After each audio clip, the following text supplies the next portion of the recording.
Okay, so welcome back, and now we're going to introduce the Fundamental Theorem of Calculus, Part 1. Okay, so I called it Theorem 2, but this is FTC Part 1, or some textbooks call it FTC1. Okay, so this is just referring to the Fundamental Theorem of Calculus, Part 1. So what it says is if f of x is a continuous function over the closed interval ab, and the function capital F of x is defined by this.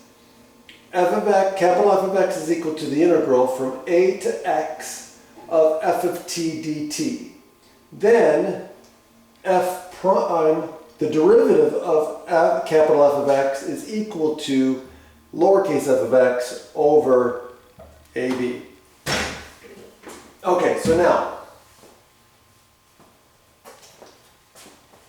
before we go into the proof, a couple of things I want to make note of. The first thing, it seems that the notation for capital F of x is confusing because I've said this and we've seen this over and over again, that the result of a definite integral is supposed to be a number. And it doesn't seem like this is going to give me a number, because this is not going to a number, it's going to a variable x. Okay? And notice that I've got t in here. Now realize that t is a dummy variable. Okay? So here's the thing.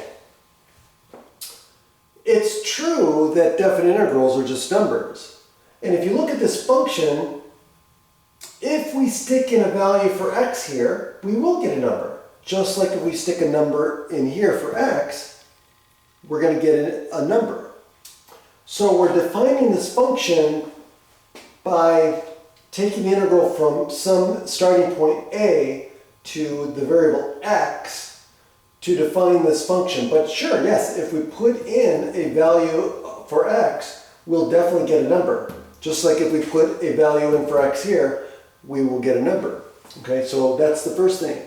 The second thing is to note that the importance of this theorem is that the reason why it's called the Fundamental Theorem of Calculus is not only does it establish, obviously, from the wording on here, from what we're looking at, establish a relationship between integration and differentiation, but also it guarantees that any integrable function has an antiderivative. Specifically, it also guarantees that any continuous function has an antiderivative. And that's why this is fundamental to calculus. Okay? So in the next video I will do the proof, and then we'll go on and do an example or two. Have a great day.